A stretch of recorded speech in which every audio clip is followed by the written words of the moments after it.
Afternoon everyone, start करते हैं हम लोग।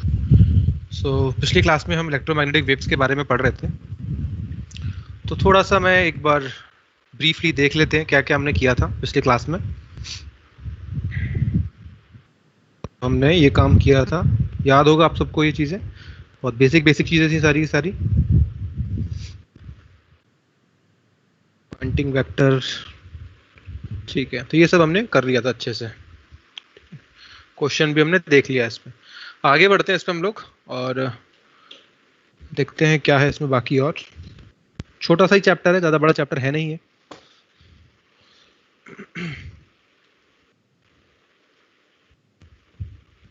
ठीक है, तो इसमें हम लोग पढ़ेंगे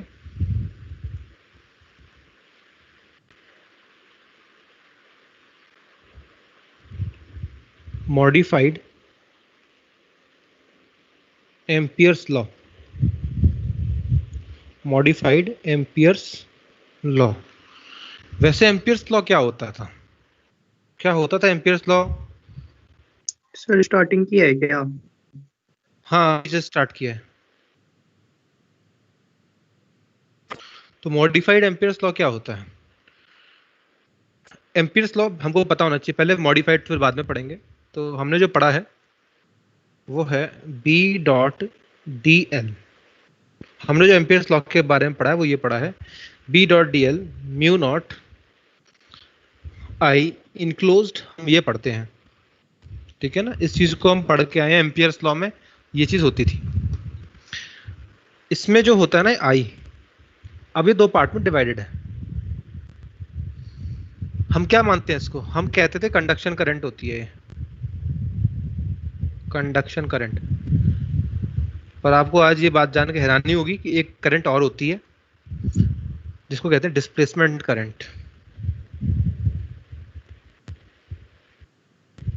डिस्प्लेसमेंट करंट एक करंट ये भी है, डिस्प्लेसमेंट करंट।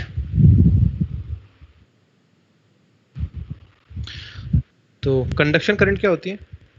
इसको डिनोट करते हैं सिंबल आई सी से, और इसको डिनोट करते हैं सिंबल आई डी से। तो conduction current simply means current due to flow of charges. Current due to flow of charges in wire, ये होती है कंडक्शन करंट। यानी I is equal to D Q by D T, ये होता है IC current. इसको कहते हैं कंडक्शन करंट, चार्ज के फ्लो की वजह से जो आता है। डिस्प्लेसमेंट करंट क्या होता है? It comes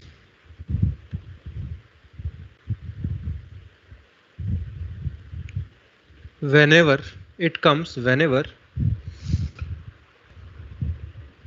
there is change in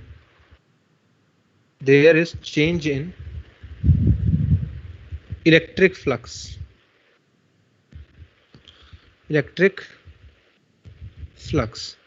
given by, इसको कैसे निकालते हैं? इसको इस फॉर्मूले से निकालते हैं। Displacement current is equal to epsilon naught D phi E by D T, ये तो फॉर्मूला है इसका। This is the formula of displacement current. ये हो गया फॉर्मूला कंडक्शन करंट का। तो दो करंट से मिलकर के ये होता है। अभी तक हम जो पढ़कर आए थे कंडक्शन करंट ही समझते थे, लेकिन मॉडिफाइड में क्या चीज हमको पता चली? मॉडिफाइड में कि ये डिस्प्लेसमेंट करंट भी होता है, ठीक है। So it is equal to basically mu naught I C plus I D, दोनों होता है। दोनों करंट का कंट्रीब्यूशन हो सकता है इसमें, ठीक है। इसको नेक्स्ट लाइन पे लिखता हूं मैं, देयरफॉर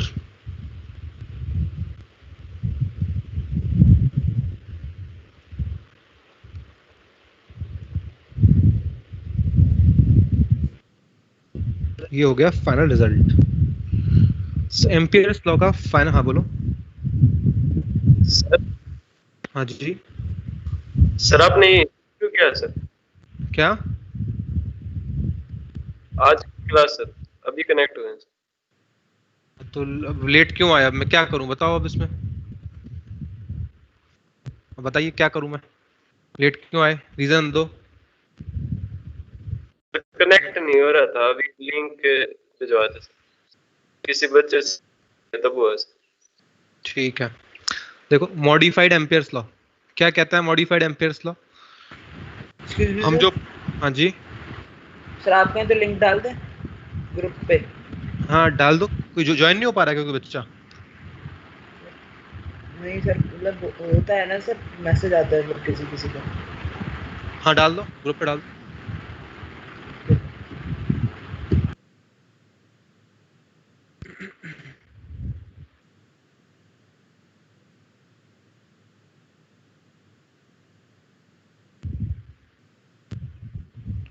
कुछ गड़बड़ हो रही है क्या? Let me check.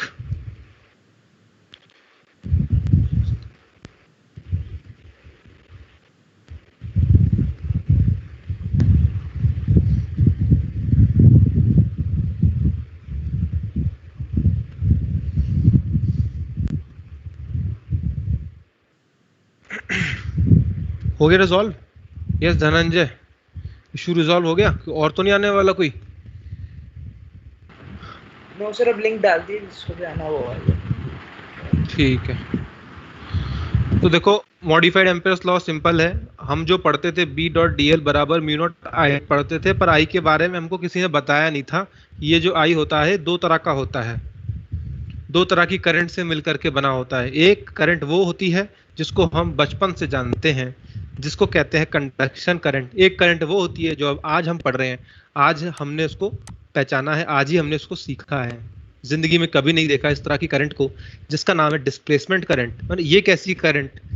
ये करंट है, ये कौन सी करंट है? Displacement current. ये कब आती है? जब इलेक्ट्रिक फ्लक्स चेंज होता है। इलेक्ट्रिक फ्लक्स क्या होता है? ई डॉट ए होता है। जब इलेक्ट्रिक फ्लक्स चेंज होता है समय के साथ, तो उस जगह पर आपको करंट मिलती है। That current is called displacement current. Displacement current पता कैसे चला कि ये करंट है? How we came to know, पता कैसे चला है इस बात का? ठीक है, पता कैसे चला हमको कि वो करंट है वहां पे? अगर इलेक्ट्रिक फील्ड चेंज हो रही है, इलेक्ट्रिक फ्लक्स चेंज हो रहा है, तो पता कैसे चला? We placed a magnetic needle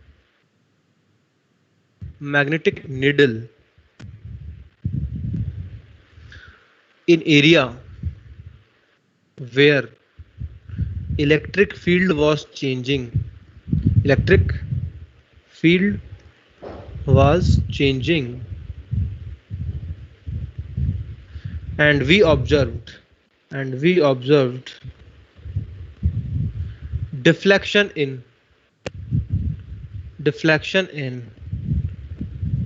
needle.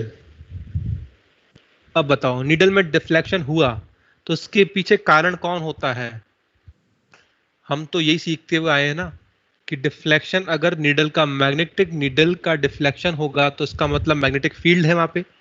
Magnetic field किसकी वजह से आता है? करंट की वजह से आता है। बिल्कुल सर, करंट कैरिंग चार्ज। हमने तो जो पढ़ा था वो पढ़ा था कि करंट की वजह से मैग्नेटिक फील्ड आता है। हमने ये बात पढ़ी है ना कि करंट की वजह से मैग्नेटिक फील्ड आता है। तो मैग्नेटिक निडल अगर हिली है उस जगह पर जहां पे इलेक्ट्रिक फील्ड चेंज हो रहा है, ध्यान से सुनिएगा चीज को, जहां पे इलेक्ट्रिक फील्ड का चेंज हो रहा है उस जगह में मैग्नेटिक निडल हिल पड़ी। मैग्नेटिक निडल हिल पड़ी तो मैग्नेटिक निडल ने क्या कहा? मैग्नेटिक निडल ने कहा यहाँ पे मैग्नेटिक फील्ड है। हमने तो कहा यहाँ तो इलेक्ट्रिक फील्ड है। मैग्नेटिक फील्ड कहाँ से आई है? यहाँ तो है ही नहीं मैग्नेटिक फील्ड, यहाँ तो इलेक्ट्रिक फील्ड है। निडल बोल रही है अगर मैं हिली हूं तो मैग्नेटिक फील्ड है वहां पे। ये आप चेक करोगे कैसे हिली मैं। तो अगर निडल हिली तो मैग्नेटिक फील्ड है, और अगर मैग्नेटिक फील्ड है तो वहां पे करंट है, और पर देखने में तो वहां कोई करंट नजर नहीं आ रही, वहां पे तो कोई चार्ज फ्लो ही नहीं कर रहा है। तो इस करंट का हमने नाम क्या दे दिया? डिस्प्लेसमेंट करंट नाम दे दिया। मतलब वहां पे चार्ज की मौजूदगी नहीं है, वहां पे इलेक्ट्रिक फील्ड बदल रहा है, इस बात से भी वहां पे करंट पैदा हो रहा है, इसलिए हम इसको डिस्प्लेसमेंट करंट कहते हैं। यहाँ पे चार्ज का कोई लेना देना नहीं है। ये बात सबको चौंकाने वाली लगी एक बार को, करंट कैसे हो सकती है बिना किसी चार्ज के मोशन के, करंट कैसे आ सकती है, चार्ज चलना चाहिए तभी तो आनी चाहिए। पर क्या कह सकते हैं हम लोग, अब कुछ नहीं कह सकते, करंट है तो है और इस तरह से डिफाइंड हुई है, क्योंकि मैग्नेटिक नीडल हिली है और मैग्नेटिक नीडल हिली है तो करंट की वजह से ही हिलती है, हमने करंट को डिफाइन कर दिया। ठीक है, तो this type of current is called displacement current, remember this thing. ठीक है, तो कंडक्शन करंट तो होता ही है, साथ में डिस्प्लेसमेंट करंट भी होता है। तो this is modified Ampere's law. ये मैक्सवेल ने मॉडिफाई किया, Maxwell modified this, Maxwell modified this. Maxwell के 4 ऐसे नियम थे जिनमें से 3 को तो आप जानते ही हो, बस ये चौथा नहीं जानते थे। ठीक है, मैक्सवेल ने 4 अपने नियम दिए निकाल करके, जिसमें 3 आप जानते हो, आप पढ़ेंगे किताब से समझ में आ जाएगा। बस ये चौथा वाला जो है ना, एम्पियर्स मॉडिफाइड लॉ, यही नहीं पता होता आपको, ये मैंने बता दिया आज। अच्छा, तो डिस्प्लेसमेंट करंट निकालने से पहले कुछ सावधानियां जो हमको बरतनी है, कि सवाल आएगा तो कैसे आएगा और हम करेंगे तो कैसे करेंगे सॉल्व। तो देखिए, कुछ नोट वाली बातें यहाँ मैं बता देता हूँ। Note,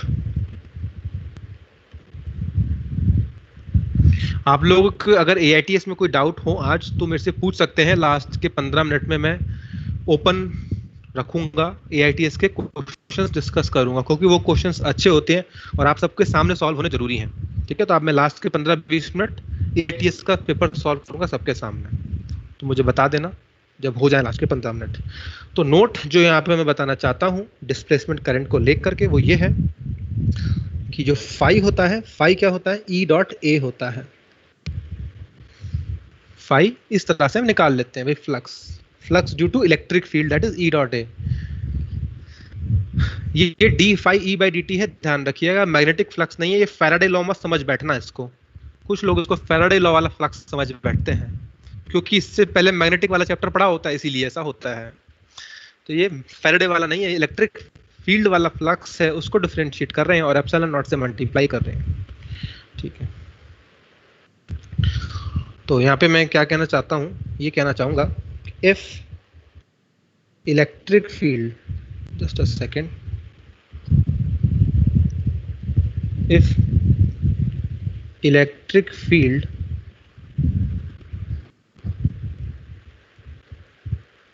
increases in a given direction,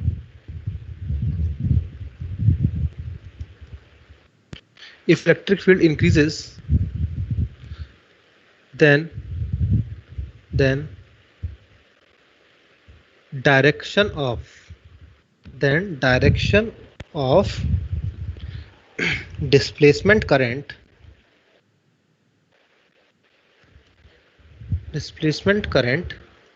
is same as in the direction of electric field. ऐसा कब होगा? यस अशोक, ऐसा कब होगा? इलेक्ट्रिक फील्ड करंट की डायरेक्शन इलेक्ट्रिक फील्ड डायरेक्शन में कब होगी?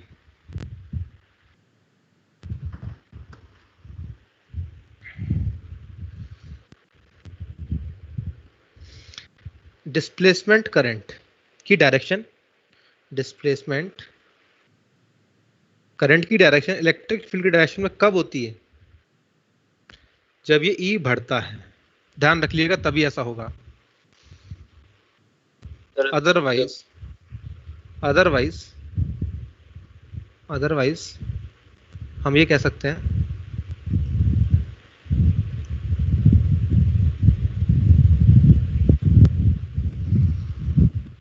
if electric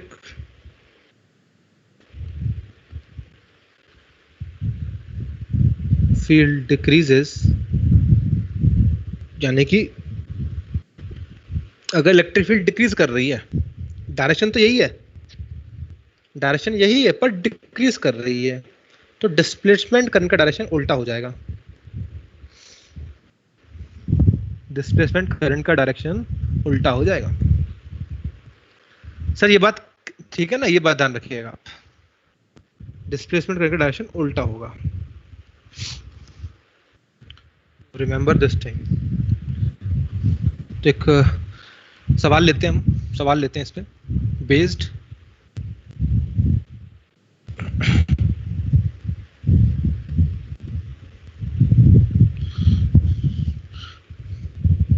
it is also shown by negative sign of d phi e by dt. It is shown by, यहाँ मतलब ये बात का पता कैसे चलेगा आपको, यहाँ पे भी पता कैसे चलेगा, it is also shown by positive sign of d phi e by dt। ध्यान रखिएगा, मतलब दोनों तरीके हैं, दोनों तरीके से मैं इस बात को समझ सकता हूं। ऐसा आएगा तो भी समझ जाऊंगा कि यहाँ उल्टा हो रहा है, अगर पॉजिटिव आ गया तो सेम हो रहा होगा। D phi E by D T positive कब आएगा, जब इसका स्लोप पॉजिटिव होगा। ए तो कांस्टेंट रहने वाला है, एरिया में कोई चेंज नहीं आएगा जनरली, ठीक है, एरिया में कोई चेंज नहीं आता, ठीक है। तो फ्लक्स नेगेटिव, ये पॉजिटिव कब आएगा, जब स्लोप पॉजिटिव होगा। स्लोप पॉजिटिव कब होगा, जब इलेक्ट्रिक फील्ड इंक्रीज कर रहा होगा, ठीक है ना। तो ये बात और ये वाली बात एक जैसी है, कोई सी भी बात को हम समझ सकते हैं, ठीक है। तो कभी कभी इस तरह से भी पूछ लेते हैं या इस तरह से भी पूछ लेते हैं। अब एक एग्जांपल लेता हूं मैं इस चीज को और बेटर समझने के लिए, कैसे निकालते हैं हम लोग करंट को। तो सपोज यहाँ पे है मेरे पास एक कैपेसिटर है,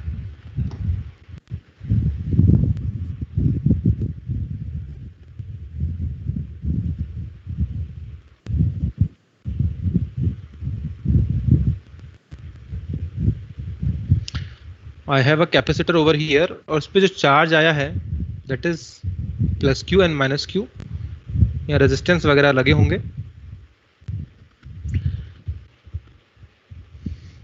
यहाँ पे करंट फ्लो कर रहा है, यहाँ पे कौन सा करंट फ्लो करता है बताओ, यहाँ पे कौन सा करंट फ्लो करता है, तारों में करंट कौन सा फ्लो कर सकता है, कंडक्टिंग आईसी, आईसी कर सकता है। तार बनी ही इसीलिए है, ठीक है ना, इसीलिए यहाँ पे तार में सिर्फ कंडक्शन कर सकता है। अच्छा ठीक है, यहाँ पे देखिए समय के साथ क्या होगा, दिस चार्ज विल, हाँ म्यूट कर लो सर। इसको लोग कर दिए, थोड़ा सा रह गया है ये वाला जो इलेक्ट्रिक फील्ड इंक्रीजिंग वाला पॉइंट, बस यस। तो देखिए यहाँ पे जो चार्ज है समय के साथ इंक्रीज होगा कि नहीं होगा। हाँ सर बिल्कुल होगा, हम चार्ज के फॉर्मूला भी जानते हैं।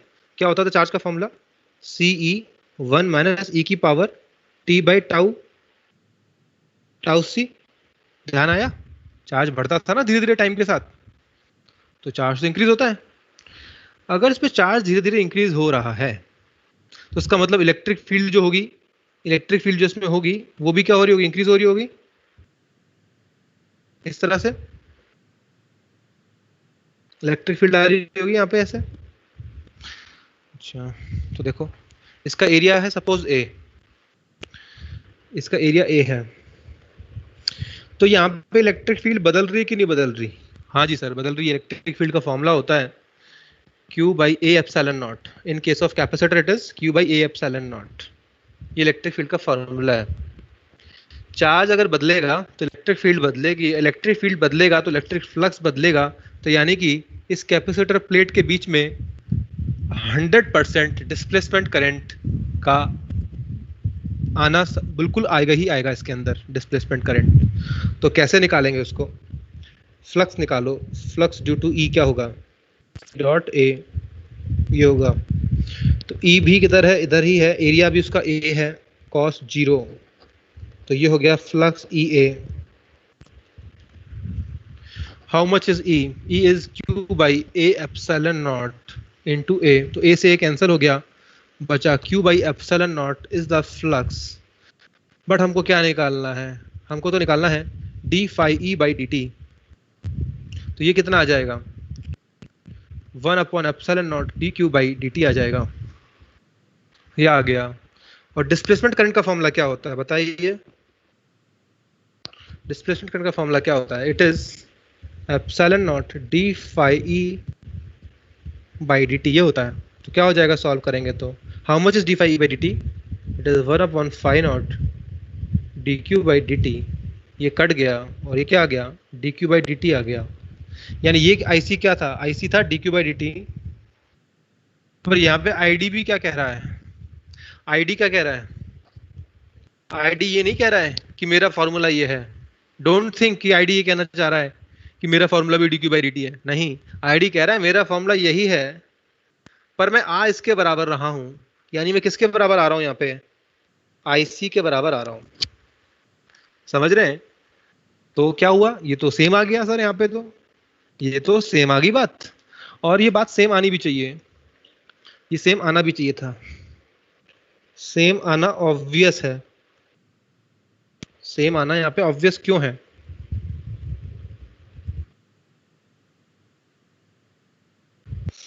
Because to respect Kirchhoff's current law. Kirchhoff's current law क्या कहता है? आने वाली करंट बराबर जाने वाली करंट, होता है कि नहीं? तो ये प्लेट्स अगर यहाँ पर हैं लगी हुई, यहाँ पे कौन सा करंट आ रहा है? आईसी आ रहा है।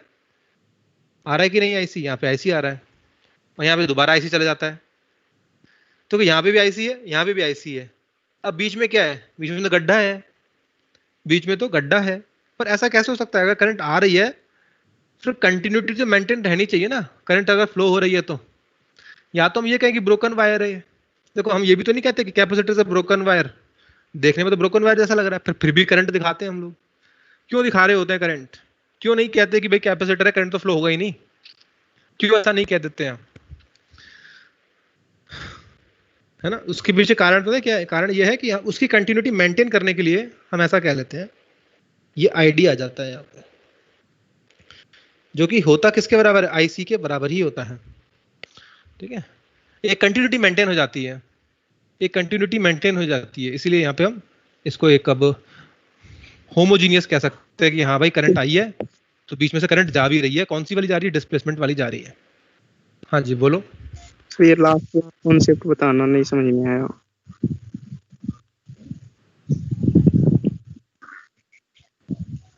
कैपेसिटर की लास्ट वाली कॉन्सेप्ट समझ नहीं आया।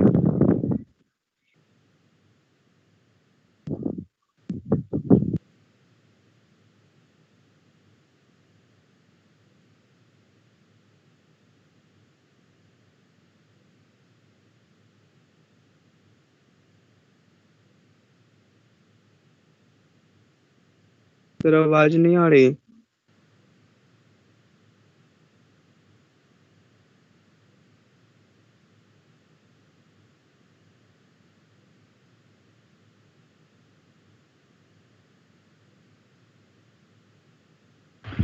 आपकी आवाज नहीं आ रही।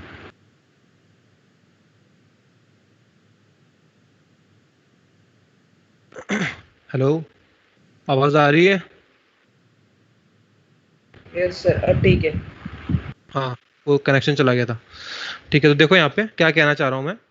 देखिए, जैसे जैसे इस पे चार्ज डेवलप होता है ना, कैपेसिटर पे क्या होता है? जैसे जैसे कैपेसिटर पे चार्ज डेवलप होता है तो चार्ज आ रहा होगा तभी तो डेवलप हो रहा है इस पे। तो यहाँ ये बात तो सही कही हमने कि भाई करंट, चार्ज ऐसे फ्लो कर रहा है तो करंट आ गई, कौन सी? आईसी करंट आ गई, क्योंकि इस पे चार्ज पैदा हो रहा था, डेवलप हो रहा था। पर इस बात को कंटिन्यूटी मेंटेन रखने के लिए कि भाई यहाँ तक आईसी आया और फिर यहाँ से आईसी जा रहा है, ऐसे देखो ना, ऐसे तो हो रहा है यहाँ पे,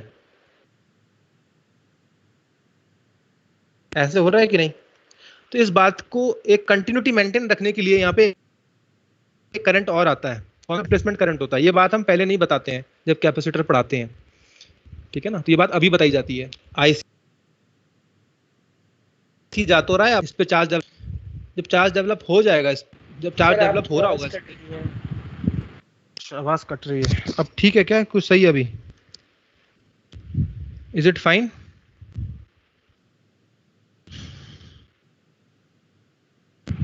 यस सर। ठीक है, तो जैसे जैसे इस पे चार्ज डेवलप होता है ना कैपेसिटर प्लेट पर, तो आईसी करंट ये जा रहा होता है इस तरह से। ठीक है, अब हम कहेंगे, अब देखने वाला बंदा क्या कहेगा, बंदा कहेगा भाई तुम्हारी करंट चल तो रही है ऐसे, लेकिन बीच में तो गड्ढा है यहाँ पे, ये कुछ बात अजीब सी नहीं लग रही, कुछ ये बात कुछ अजीब सी नहीं लग रही, करंट यहाँ जा रहा है और यहाँ पे कुछ है नहीं, तो यहाँ पे करंट वापस आ गया अचानक से, है ना। तो उस बात की कंटिन्यूटी मेंटेन रखने के लिए कि नहीं कुछ अजीब नहीं हो रहा है, यहाँ पे अगर कंडक्शन करंट है तो यहाँ पे है, बात एकदम सही है, सब कुछ हो रहा है यहाँ पे। इज इट क्लियर, समझ में आई हमको बात क्या? Yes sir. हाँ, तो उस बात की कंटिन्यूटी रखने के लिए, उस बात को एक सही बात बनाए रखने के लिए यहाँ पे डिस्प्लेसमेंट करंट किसके बराबर आ जाती है, आईसी के बराबर आ जाती है, इसीलिए ये बराबर हुई है। मेरा कहने का मतलब ये है कि यहाँ पे बराबर क्यों हुई, क्या सर डिस्प्लेसमेंट करंट से प्लेट के बीच में ही आती होगी, वायर में तो नहीं आती होगी फिर? वायर में नहीं आ सकती, बिल्कुल, जहाँ पे इलेक्ट्रिक फील्ड पे आएगी। इलेक्ट्रिक फील्ड कहाँ चेंज हो रही है बस वहां देख लो। सर अभी फिर कट जाते हैं। फिर कट गई? हाँ, मैं एक बार रीजॉइन करके देखता हूँ सर। हाँ, तो ऐसा होता है यहाँ पे, ठीक है। जब जैसे जैसे आप इलेक्ट्रिक फील्ड बदलता है तो फ्लक्स आता है, और फ्लक्स आता है तो डिस्प्लेसमेंट करंट आता है, ठीक है। अब मैं एक चीज और यहाँ पे एक क्वेश्चन और लेता हूँ, छोटा क्वेश्चन नंबर सेकंड। इसी अभी हमने देखा कि ये प्लेट है हमारे पास। सर अभी की ठीक नहीं है ये। क्या सबके साथ ऐसा हो रहा है क्या? आवाज नहीं आ रही क्या ठीक?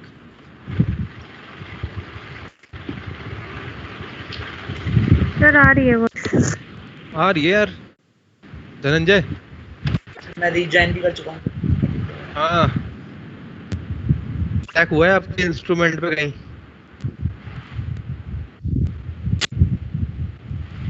तो देखो, ये है यहाँ कैपेसिटर प्लेट्स, ठीक है। इलेक्ट्रिक फील्ड कैसे जा रही है इसमें, ऐसे जा रही है इलेक्ट्रिक फील्ड्स।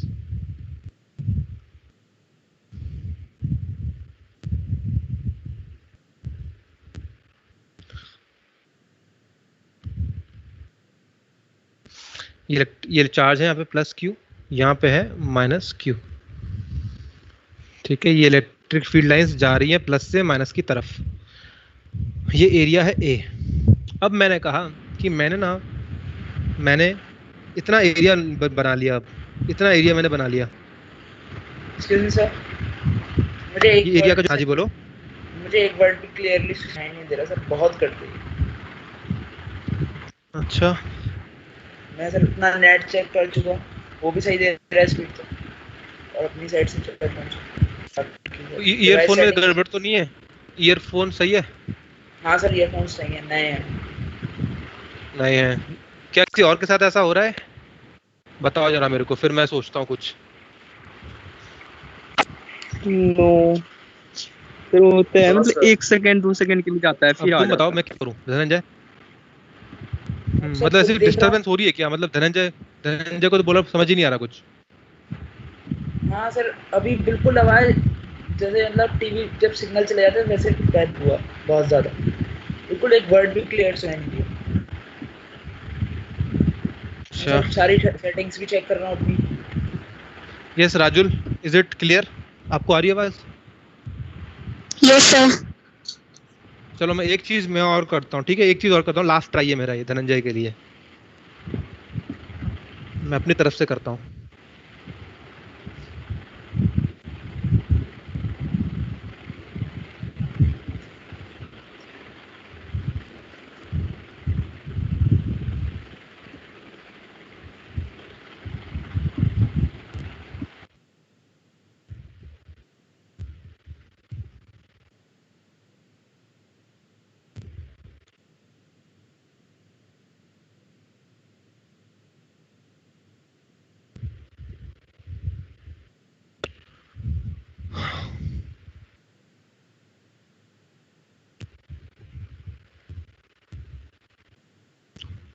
अब बताओ, ये लास्ट ट्राई था मेरा, अब आवाज आ रही है ठीक?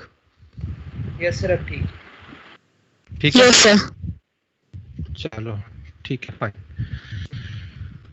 तो मैंने क्या किया यहाँ पे, इसी कैपेसिटर वाली प्लेट को यहाँ बना दिया दोबारा से। इस प्लेट कैपेसिटर प्लेट का जो एरिया है वो ए है, ठीक है, प्लेट का है, यहाँ पे प्लस क्यू चार्ज है, यहाँ पे माइनस क्यू चार्ज है, इलेक्ट्रिक फील्ड लाइंस ऐसे जा रही है, ये these are electric field lines. और मैंने फिर बीच में एक छोटा एरिया और बना दिया जिसका एरिया कितना है, a/4 है। एरिया कितना है, a/4। तो आप बता सकते हैं कि कितना करंट इसमें से पास हो रहा होगा, इस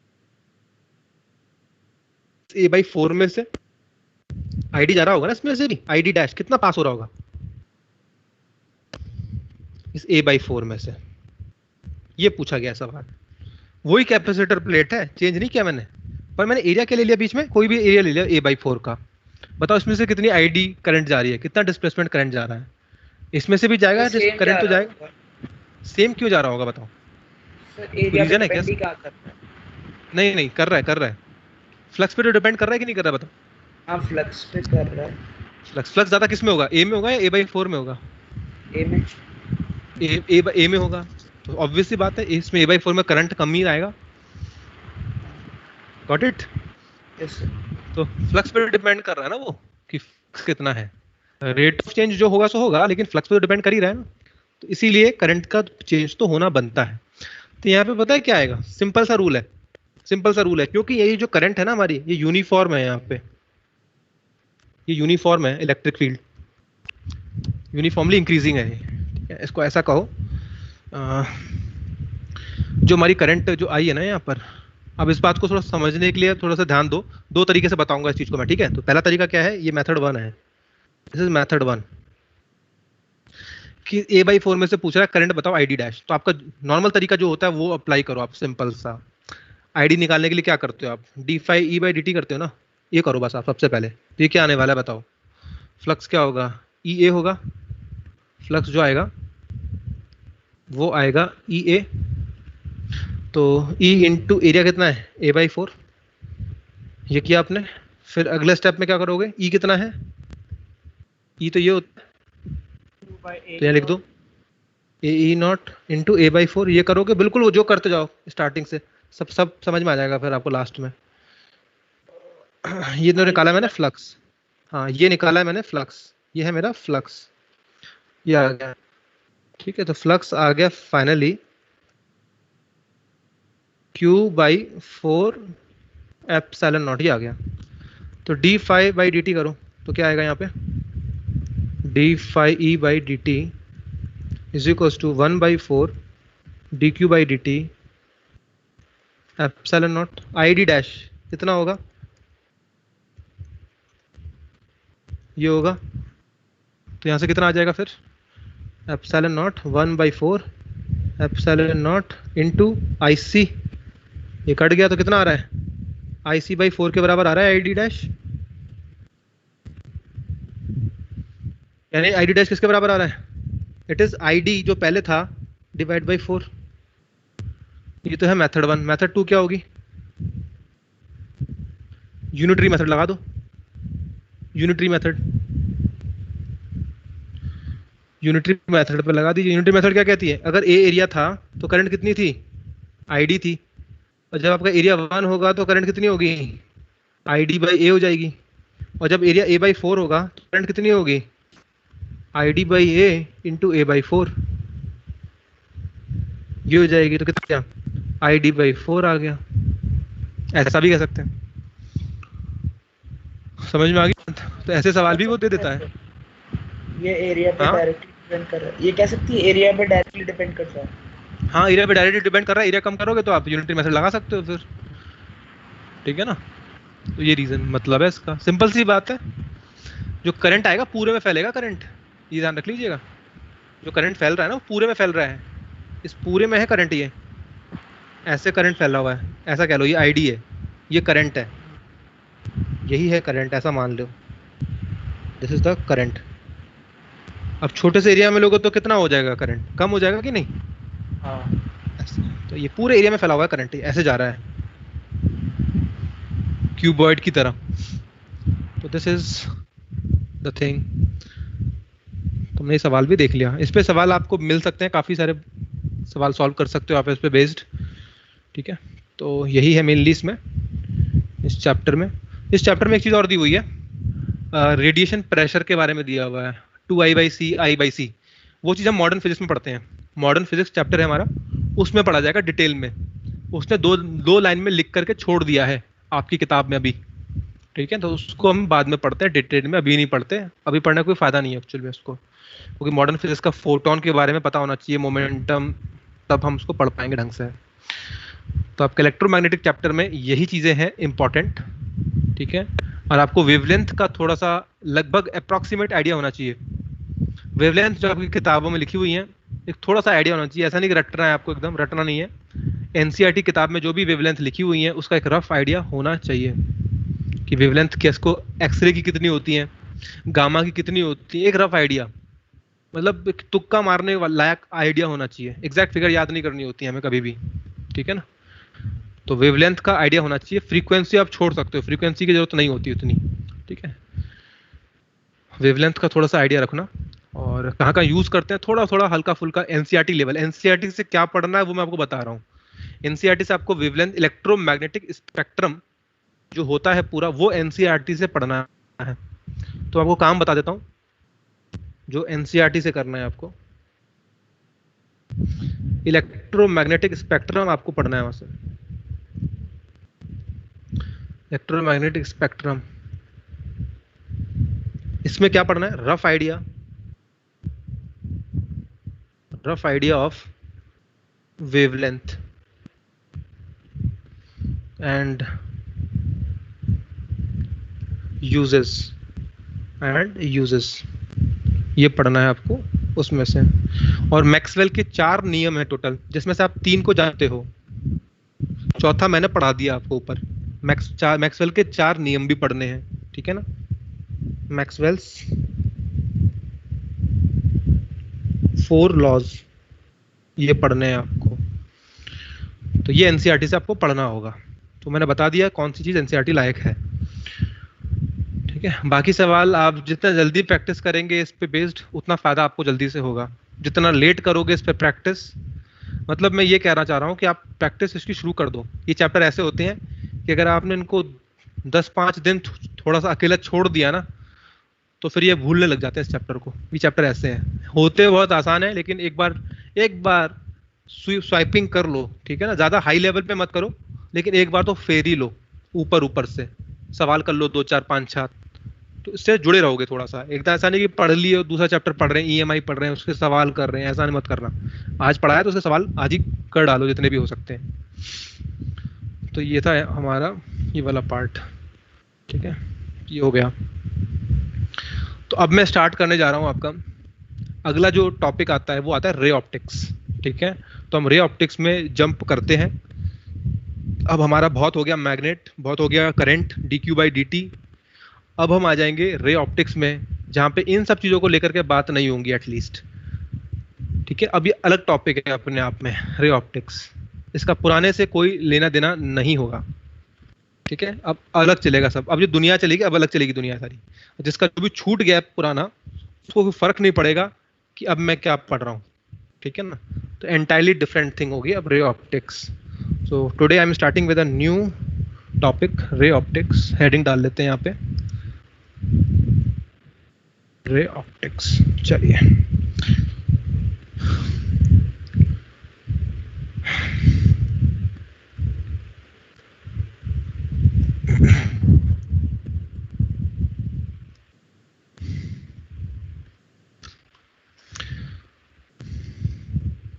तो हम यहाँ पे पढ़ रहे हैं, बेसिकली ऑप्टिक्स 2 पार्ट में डिवाइडेड है, ठीक है।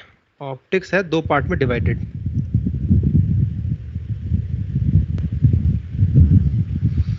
एक तो है रे ऑप्टिक्स,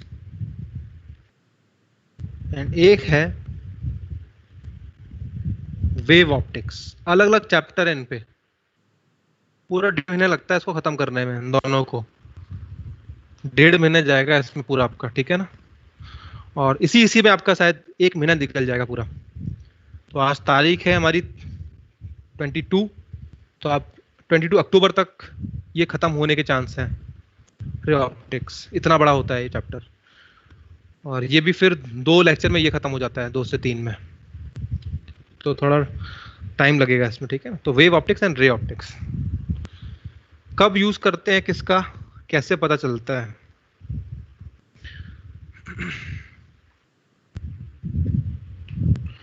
तो हम यहाँ पे कहते हैं when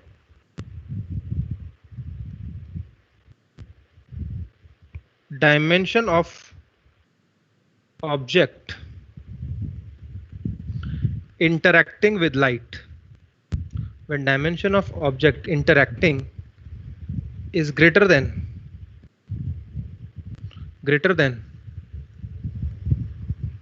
wavelength of light,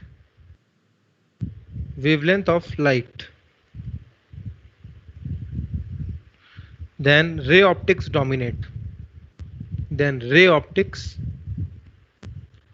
rules are valid, ray optic rules are valid and it dominates.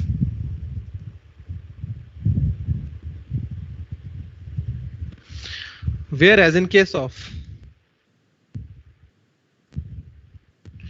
wave optics, इसमें क्या होता है, when dimension of object with which light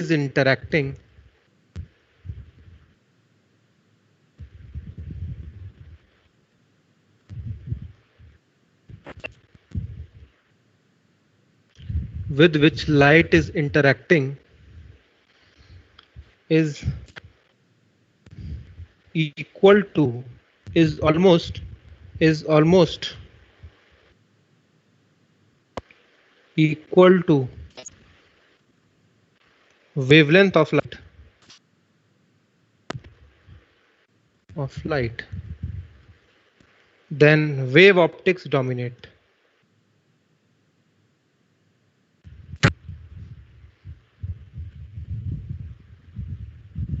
तब वेव ऑप्टिक्स डोमिनेट करता है। एग्जाम्पल क्या है, एक छोटा सा एग्जाम्पल देना चाहता हूं, देखो मैं इसमें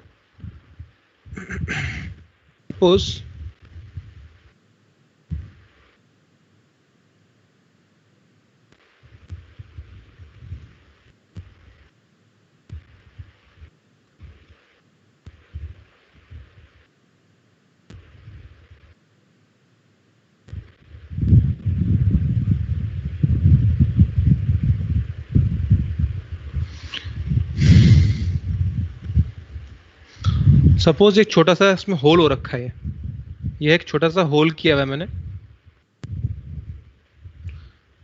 स्मॉल होल है,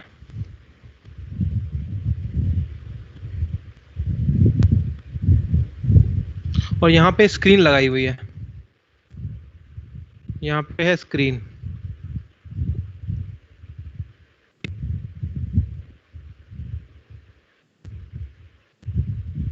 यहाँ पे स्क्रीन है ये। तो जब आप लाइट को इस पे इंसिडेंट कराएंगे ना, जब लाइट फेंकेंगे ऐसे, तो क्या देखेंगे आप बताइए, स्क्रीन पे क्या दिखेगा? लाइट आप इस होल में से गुजारने की कोशिश कर रहे हैं, तो क्या नजर आएगा इस पे? एक डॉट नजर आएगा,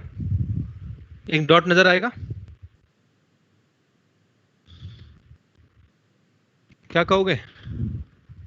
गलती तो करो, गलत, हाँ, डॉट कहने की गलती करोगे आप, डॉट नहीं आएगा, डॉट नजर नहीं आएगा, यहाँ पे लाइट फैल जाएगी, गोल ऐसा फैल जाएगा, लाइट फैल जाएगी। क्यों, ऐसा क्यों हुआ? बिकॉज जो ये होल का साइज है ना, साइज ऑलमोस्ट लैम्डा के बराबर है, तो लाइट फैल जाती है। जब ऐसा होता है ना, तो लाइट फैल जाती है, यानी वेव्स की तरह बिहेव करती है। वेव्स कैसे करती हैं बिहेव? ऐसे तो बिहेव करती हैं वेव्स क्या होती हैं? फैलती हैं हर जगह। दिस इज वेव नेचर, इसको कहते हैं wave optics.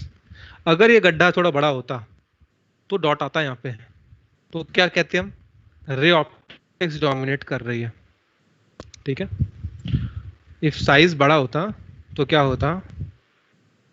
if size very greater than lambda, then dot would have been observed. Dot would have been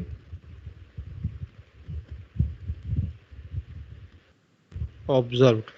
dot observe हो जाता हमको अगर बड़ा होता तो इसका मतलब जब बड़ा होता है साइज उस चीज का जिससे लाइट इंटरैक्ट कर रही है, लाइट जिस भी ऑब्जेक्ट के साथ इंटरैक्ट करेगी, अगर उसका साइज छोटा हुआ तो वेव ऑप्टिक्स, अगर बड़ा हुआ तो रे ऑप्टिक्स। तो ये तो था एकदम डिफरेंस की कब कौन सा होता है। ठीक है, तो अभी हम पढ़ेंगे रे ऑप्टिक्स जिसमें कि साइज बड़ा ही होगा, डेफिनेट सी बात है। ठीक है, तो ये था बेसिक सा डिफरेंस रे ऑप्टिक्स और वेव ऑप्टिक्स में। ठीक है, तो let's begin with ray optics.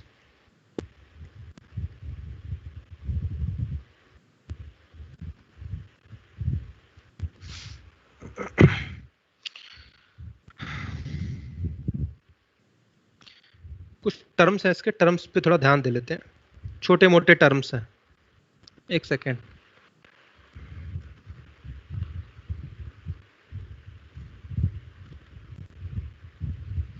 छोटे मोटे टर्म्स हैं यहाँ पे। रे किसको कहते हैं? रे क्या होता है? इसको रे कहते हैं, दिस इज रे। बीम किसे कहते हैं? बीम, इसको बीम कहते हैं। Collection of rays is beam, ये बीम है, beam of light, this is ray of light. Diverging beam क्या होता है?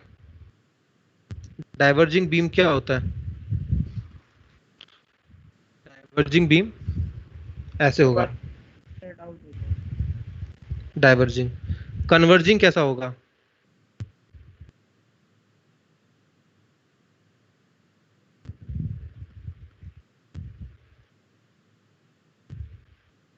This is converging.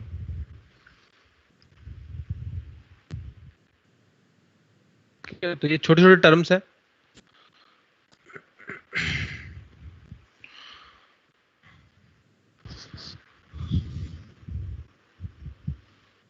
अब बात करेंगे हम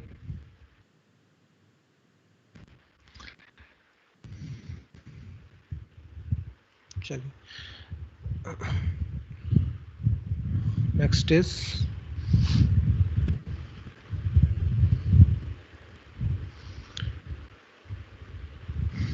object.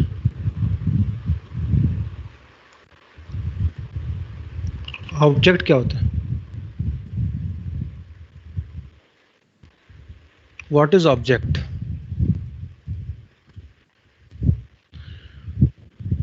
Object for optical, object in ray optics, object in ray optics. Ray optics की बात कर रहा हूं मैं। ऑब्जेक्ट किसको कहते हैं रे ऑप्टिक्स में? क्या है वर्ड ऑब्जेक्ट का मतलब? हमारे हिसाब से तो ऑब्जेक्ट वो होता है जो भी हम जिसको पकड़ पाते हैं, जो भी रखा होता है आसपास, वो ऑब्जेक्ट होता है। रे ऑप्टिक्स में किसको कहते हैं ऑब्जेक्ट, ये हमको जानना जरूरी है। तो ये है simple,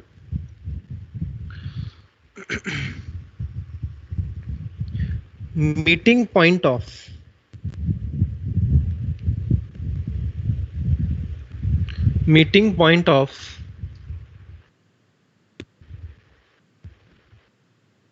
converging incident ray,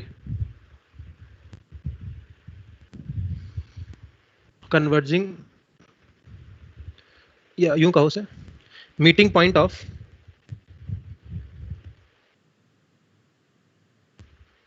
incident ray, meeting point of incident ray. What is the meaning of incident ray?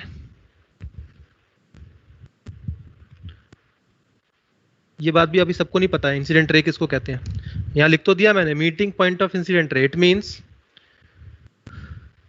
intersection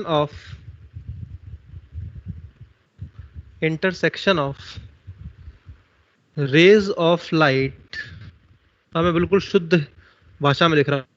section of रे of light before even interacting with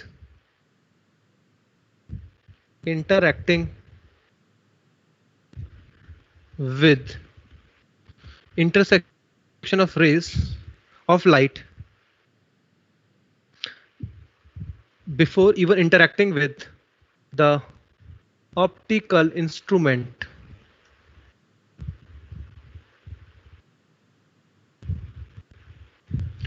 यानी ये मीटिंग लाइट, ये रे ऑफ लाइट का meeting point है, intersection of rays of light before even interacting with the optical instrument.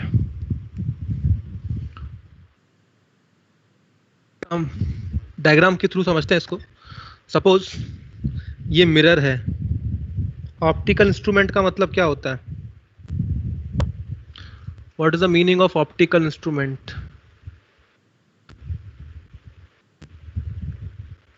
Optical instrument क्या चीज है ये? which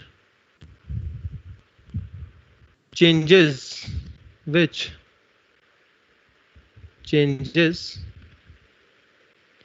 the path of light,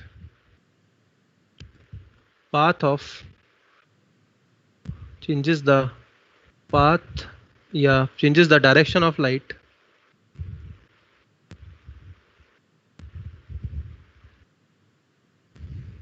is called optical instrument.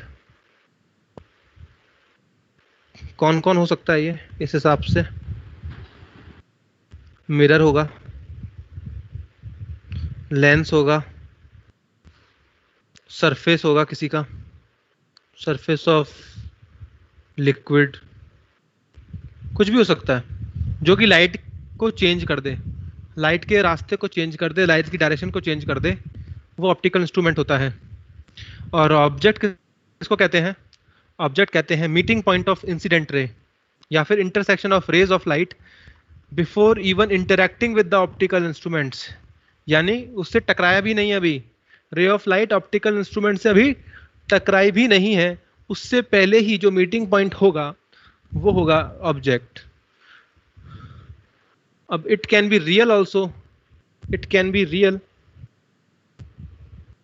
And virtual also.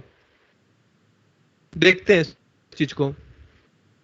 तो यहाँ पे example लेता हूं मैं एक। सपोज ये मैंने लाइट बनाई इस तरह से,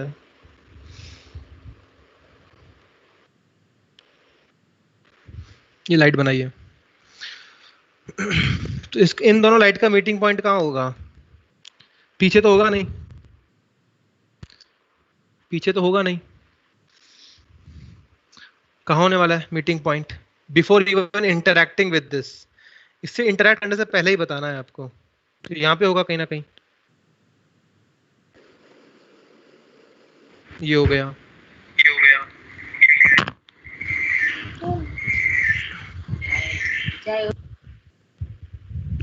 मान लो एक ऑब्जेक्ट यहाँ रखा हुआ है, इससे लाइट रेज ऐसे जा रही हैं, इन लाइट रेज का मीटिंग पॉइंट किधर है? कहाँ मीट कर रहे हैं? इंफिनिटी पे जा रहे हैं। अरे मीटिंग पॉइंट यही तो रहा, पीछे पीछे पीछे पीछे ये पीछे ये रहा, ये ऑब्जेक्ट है यहाँ पे, ये ऑब्जेक्ट। अभी ऑब्जेक्ट सीख रहे हैं हम लोग। ऑब्जेक्ट किसको कहते हैं? टक्कर खाने से पहले जहां रेट मिले या मिलने की इच्छा रखे, उस इंटरसेक्शन पॉइंट को ऑब्जेक्ट कहते हैं। समझ रहे हैं? अगर मिलने की इच्छा रखता है पर मिल नहीं रहा है तो कहते हैं उसको वर्चुअल ऑब्जेक्ट, पर जहां पे सच में मिल रहा है उसको कहते हैं रियल ऑब्जेक्ट। समझ में आई बात? तो रियल और वर्चुअल क्या होता है? Yes sir.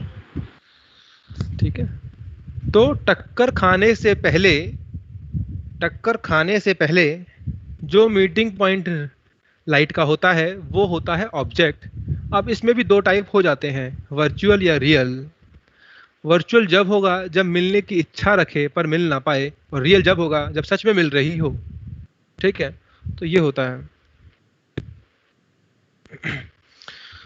एक नोट पॉइंट और, जो कि इसका इंपॉर्टेंस आपको बाद में समझ में आएगा, अभी नहीं। टू चेक फॉर, एक काम करता हूं उसको बाद में लिखूंगा।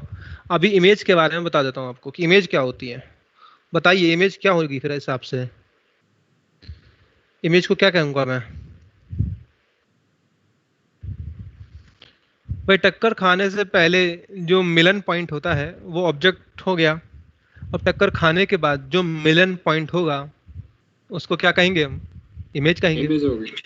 बस ठीक है ना। तो टक्कर खाने से पहले मिलन पॉइंट इज कॉल्ड ऑब्जेक्ट, टक्कर खाने के बाद मिलन point is called image, and it is also of two types, real and virtual. अगर मिलने की इच्छा रखे तो रियल, अगर मिलने की इच्छा रखे तो वर्चुअल, और अगर मिल जाए तो रियल। ठीक है, तो अब यहाँ टक्कर खाने के बाद की बात की जाएगी। तो बनाते हैं हम लोग यहाँ पर टक्कर खाने के बाद की सिचुएशन। तो यहाँ लिख दूं पहले डेफिनेशन जो होती है।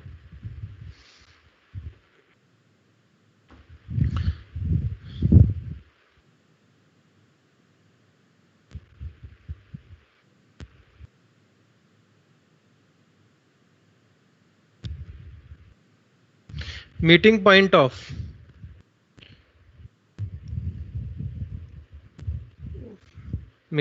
ऑफ यहाँ पे कहूंगा मैं bent rays. Meeting point of bent rays. Bent rays का मतलब क्या होता है? Rays after interaction, rays after interaction with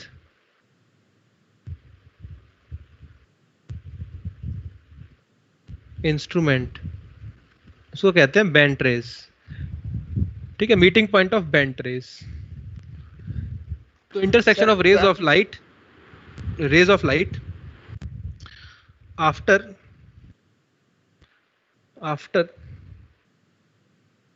interacting with the optical instrument. ठीक है, ये होगा इमेज। यानी कि intersection of rays of light after interacting with the optical instrument, ये होता है। तो एग्जांपल मैं लेता हूं यहाँ पे।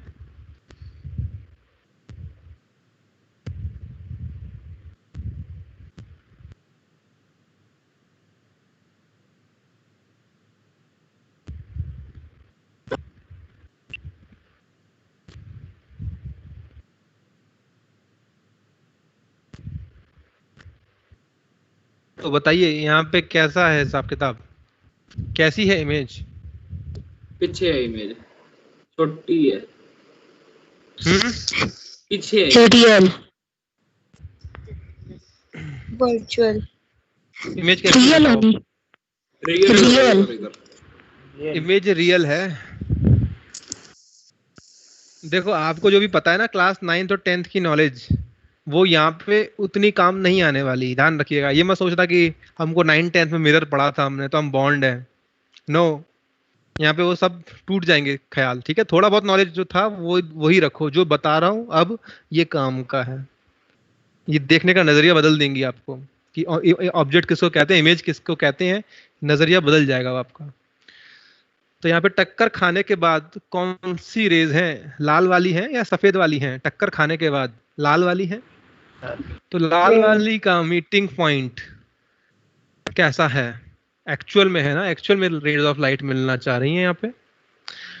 ठीक है, तो ये है real object, real image, sorry I have to say real image. ये रियल इमेज है। ऑब्जेक्ट कैसा है इसका? इसका ऑब्जेक्ट तो ये है ना, वर्चुअल होगा। ये वर्चुअल है, ये वर्चुअल है ऑब्जेक्ट। अच्छा अब यहां बता, ये रहा जी ऑब्जेक्ट आपका। यहां से जा रही है रेज, गई, टक्कर खाने के बाद कैसे जाएंगी? ऐसे जाएंगी।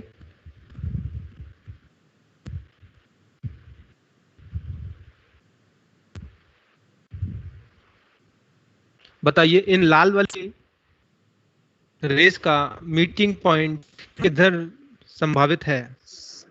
इन्फिनिटी पे होगा। अब पीछे जाके होगा, सॉरी आगे अरे आगे इन्फिनिटी आगे पे आगे मिलेंगी, ये बताओ आगे आगे जिसने नीचे होगा। जिसने ये कहा इन्फिनिटी पे जाके मिलेंगी, आपको लगता है क्या ये दोनों मिल लेंगे इन्फिनिटी पे जाके? बताओ No, sir. Infinity no sir, ये तो No, sir. और आगे तो जाके भाग जाएंगी मिलेगी। इन्फिनिटी जाके पे तो। मिलेगी पीछे को काट यहाँ के। नहीं मिली तो फिर कहीं नहीं मिली, ये ध्यान रखना, आगे जाके कहीं नहीं मिलने वाली। तो इन्फिनिटी तो पीछे बोलना ही जाके मत, पीछे जाके मिलेंगी। पीछे मिलेगी। तो ये मिल गई पीछे। अब ये कैसी है, इच्छा रखी है इन्होंने या सच में मिली हैं? ये मिलने के Virtual पीछे है, इच्छा रखी virtual है, है, वर्चुअल है। अच्छा रखी है। वर्चुअल। ये है जी वर्चुअल। ये होता है डेफिनेशन, ध्यान रख लेना।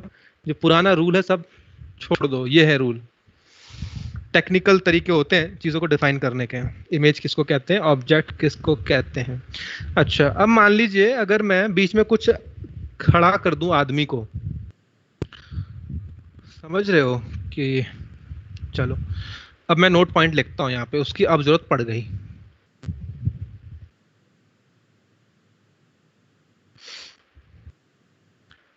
while seeing object and image, while seeing object and image, we give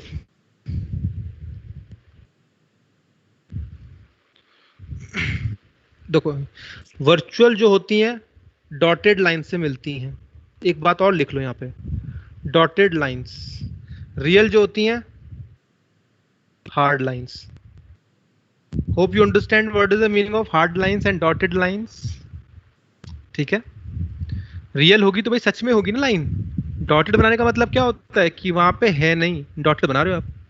ठीक है, तो वर्चुअल जो होती है डॉटेड लाइन से बनाया जाता है, और रियल हार्ड लाइन के मिलने से आता है, चाहे कोई भी क्यों ना हो, चाहे ऑब्जेक्ट क्यों ना हो, चाहे वो इमेज क्यों ना हो। यहाँ भी मैं लिख सकता हूँ उस चीज को, हार्ड लाइंस ये होती हैं डॉटेड लाइंस। देख लो यहाँ पे डॉटेड है, जहाँ जहाँ वर्चुअल होगा वहाँ डॉटेड होगा। डॉटेड क्यों होगा? क्योंकि इच्छा रखी है ना उसने। जब कोई चीज इच्छा होती है, यार मेरी वो इच्छा है, वो पूरी नहीं हो पाई ना इच्छा।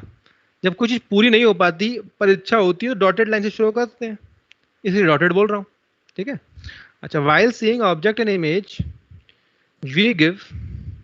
we see rays hard and dotted just in the vicinity of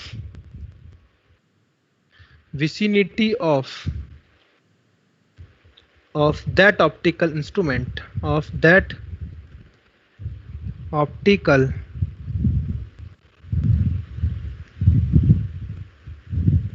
instrument, vicinity का मतलब ये विसिनिटी है, ये विसिनिटी यानी यहीं पर देखेंगे हम, ये है विसिनिटी। यहीं से अंदाजा लगा लेंगे हम कि हमारा ऑब्जेक्ट रियल है या वर्चुअल है, इसी विसिनिटी से ही। ठीक है ना, तो यहाँ पे विसिनिटी बना देता हूं मैं, ये विसिनिटी है, यहीं से अंदाजा लगाना है आपको। अभी क्लियर हो जाएगा और एग्जांपल से।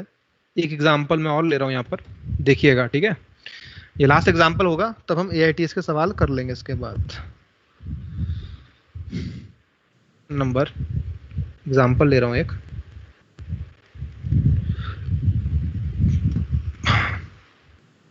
ध्यान से करेंगे इसको हम।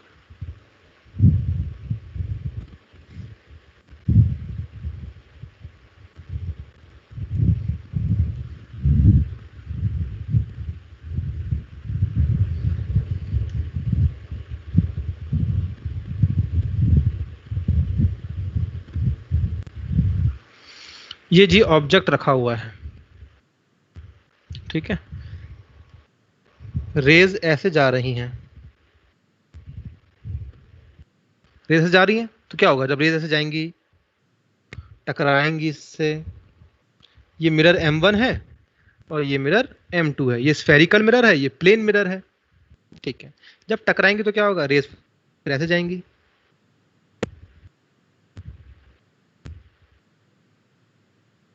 अब जब रेज ऐसे जाएंगी तो क्या होगा उसके बाद, फिर रेज ऐसे आएंगी,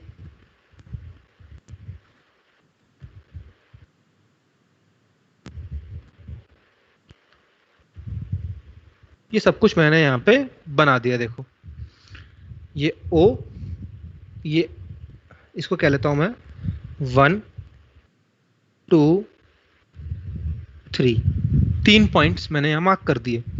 अब मैं आपसे पूछता हूं मिरर M1 के लिए ऑब्जेक्ट कौन है और कैसा है, और इमेज कैसी है और कैसा है, ये बताना है M2 के लिए और M1 के लिए, कौन है और कैसा है।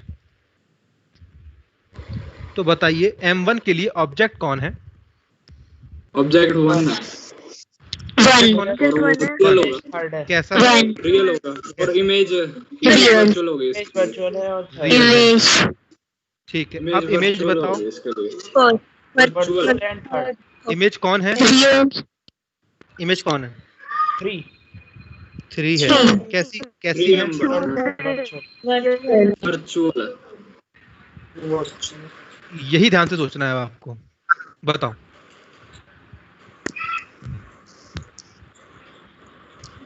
इमेज 3 कैसी है? Virtual sir, virtual virtual virtual नहीं है, वर्चुअल नहीं है, रियल है हाँ रियल है। और क्यों है? रीजन Real पता है क्या सर। है? इस मिरर की गलती नहीं है कि ये बीच में मिरर आ गया, इस मिरर की गलती नहीं है कि ये मिरर बीच में आ गया। इस रे की नियत देखो, इस रे की नियत देखो, इस रे की नियत कैसी है? इस रे की नियत तो मिलने की है कि नहीं भाई? अगर ये मिरर नहीं होता तो रे मिलना चाहती थी कि नहीं चाहती थी? हार्ड रेस जा रही कि नहीं जा रही? इसकी नियत कैसी है? रियल इमेज बनाने की है। तो इसलिए मैं बोल रहा हूं कि विसिनिटी में देखना होता है। वो क्या देखना होता है? विसिनिटी में देखो आप इसकी विसिनिटी में आने वाली रेज कौन सी है? ये आने वाली रेज है ना, इंसिडेंट रे ये है, ये इंसिडेंट रे है, इनका मीटिंग पॉइंट यहाँ पे है, तो ये रियल है। इसका ये वाला रे कैसा है? डॉटेड है या रियल है, हार्ड है? टक्कर खाने के बाद, टक्कर खाने के बाद देखो हार्ड है, दोनों रेज हार्ड है, ये भी हार्ड, दोनों ही both are hard, both are hard. अगर दोनों ही हार्ड है ना तो समझ लीजिए रियल तो है ही वो। इसलिए मैं बोलता हूँ विसिनिटी में देखो आप, उसकी विसिनिटी से उसकी नियत का अंदाजा लग जाता है। ऐसा मत समझो कि सर मिरर ने ये वर्चुअल बनाया, इसने थोड़ी ना बनाया है वर्चुअल, ये तो मिरर बीच में ये आ गया, इसकी वजह से डॉटेड बनाना पड़ा मेरे को। इसने कभी नहीं चाहा था कि ये डॉटेड हो, समझ रहे हैं? इसका जो बिहेवियर है इंडिपेंडेंट इसका होना चाहिए, समझ रहे हो? ये बात ध्यान रखना, इसका बिहेवियर इस पे डिपेंड थोड़ी ना होगा, इसका बिहेवियर इसके खुद की वजह से डिपेंड होगा। सबको भूल जाओ, जब इस पे आओ तो इसी को देखो, बाकी भूल जाइए। तो ये कैसा है? रियल है ये तो क्या समझ रहा है? ये तो रियल ही समझ रहा है इसको, तो ये है रियल। हार्ड रेस कैसे पता करा मेरे को? कैसे पता चला? Hard race in the vicinity of interaction, ये ध्यान रखना आपको, यही सबसे इंपॉर्टेंट पॉइंट है, ये ध्यान रखना। अब ये बात मत भूल जाना कभी भी, ये जो बात है, ठीक है ना, ये बहुत इंपॉर्टेंट है। यहाँ बहुत धोखा खाते हैं लोग, जानबूझ के ना धोखा खिलवाया भी जाता है इधर कि गलती करे कोई, ठीक है। चलो अब इधर आ जाते हैं, M2 पे आते हैं। What about M2? M2 के लिए ऑब्जेक्ट थर्ड ऑब्जेक्ट है वर्चुअल एंड ऑब्जेक्ट थर्ड है, कैसा है? थर्ड विसिनिटी Virtual में होगा। देखो, वर्चुअल विसिनिटी में देखो, हाँ जी बिल्कुल सही है, वर्चुअल है। विसिनिटी में देखिए अब आप, मिलने की इच्छा इस इंसिडेंट लाइट की किधर है? इस तरफ है, जस्ट बाद। मिलने की इच्छा जस्ट बाद किधर है? इस तरफ है। तो इस तरफ देखिए कैसा है? डॉटेड लाइन है। जिस तरफ मिलने की इच्छा है ना उस तरफ लाइन देखनी है आपको। ऐसा मत करना कि सर ये देख लो आप, सर ये तो है हार्ड लाइन है तो सही। मैंने कहा इसकी मिलने की इच्छा किधर है उस तरफ जाओ, पहले उस इलाके में जाओ। इस तरफ है, इस तरफ है, सर इस तरफ है, तो इस तरफ डॉटेड लाइन अगर है तो ये वर्चुअल है। और टक्कर खाने के बाद कैसा है, ये हार्ड लाइन है। देखो पहले तो ये देखो कि इमेज बनेगी किस तरफ, उस तरफ डॉटेड लाइन है या हार्ड लाइन, उससे हम डिसाइड करते हैं। ठीक है, तो इसकी इमेज ऑब्वियस सी बात है, इंटरेक्शन इस तरफ होने वाला है, तो इस तरफ देखिए लाइंस कैसी हैं, डॉटेड है, तो ये हो गया वर्चुअल। और इमेज हो जाएगी यहाँ पे सेकंड, और इट इज रियल। ठीक है, तो ये तरीका ध्यान रख लेना आप लोग, ये बहुत आसान तरीका मैंने बताया है आपको याद रखने का। बुक्स में इस चीज को बताने के लिए ना बहुत कंफ्यूजन से बताया गया है, उसको भूल जाते हैं अक्सर हम लोग। ठीक है ना, तो ये जो मैंने तरीका बनाया देसी तरीका है अपना, ये हम इंडियंस के लिए हम अच्छे से समझ जाएं इसको फटाफट, without much wastage of time. ठीक है, हार्ड लाइन, डॉटेड लाइन, जिस तरफ इमेज बनेगी उस तरफ रेस देखनी है हमको, उधर डॉटेड है कि नहीं। ऐसा मत समझ लेना, फिर से रिपीट कर रहा हूं मैं यहाँ पर, ये जो लाइन आ रही है ये ऑब्जेक्ट वाली लाइन है, लेकिन इमेज कहाँ बनेगी, ऑब्जेक्ट कहाँ मिलेगा आपको, इस तरफ मिलेगा ना, तो इस तरफ देखिए आप लाइंस कैसी हैं, इस तरफ मत देखो, इस तरफ लाइन कैसी है, डॉटेड है, just in the vicinity dotted है, तो ये वर्चुअल हो गया। अच्छा, इमेज कहाँ बनेगी, टक्कर खाने के बाद इमेज यहीं तो बनेगी, इस तरफ मिरर के इस तरफ बनेगी, तो इस तरफ इधर देखो लाइन कैसी है, हार्ड है, तो ये रियल है। ठीक है, तो this is how we see it.